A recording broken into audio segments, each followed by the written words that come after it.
રાજકોટ ગ્રામ્ય પોલીસ દ્વારા એક વિશેષ પ્રોજેક્ટ શરૂ કરવામાં આવ્યો છે। પ્રેરણા નવા જીવનની અનોખા પ્રોજેક્ટની શરૂઆત થઈ છે। રેન્જ આઈજી નરલતરાઈએ સેન્ટર ખુલ્લું મૂક્યું। જિલ્લા પોલીસ વડા વિજયસિંહ ગુર્જરનો હકારાત્મક અભિગમ। સૌરાષ્ટ્ર યુનિવર્સિટીના મનોવિજ્ઞાન ભવનના નિષ્ણાંતો આપશે સેવા।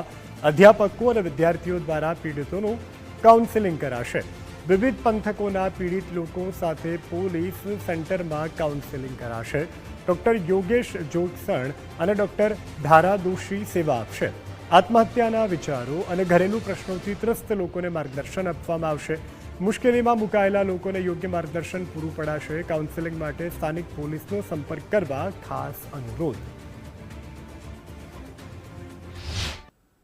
કાઉન્સેલિંગ સેન્ટરમાં જે લોકોએ છેલ્લા 3 મહિનામાં કોઈ સુસાઇડ અટેમ્પ્ટ કરવાની કોશિશ કરી છે કે પ્રયાસ કર્યા છે, એ લોકોને બોલાવીને એ લોકોના ઇનિશિયલ અસેસમેન્ટ કરવામાં આવશે અને આ લોકોને મેન્ટલ અને સાયકોલોજીકલ હેલ્થનું એસેસમેન્ટ કરવામાં આવશે। અને જે સાયકોલોજીકલ હેલ્થ આધારે લાગશે કે કંઈ ફર્ધર જે છે એને સાયકેટ્રિક કે સાયકોલોજીકલ ટ્રીટમેન્ટની જરૂર છે તો કન્સર્ન જે છે એ સ્પેશિયલિસ્ટને સંપર્ક કરીને આ લોકોને ફર્ધર ટ્રીટમેન્ટ માટે મોકલવામાં આવશે।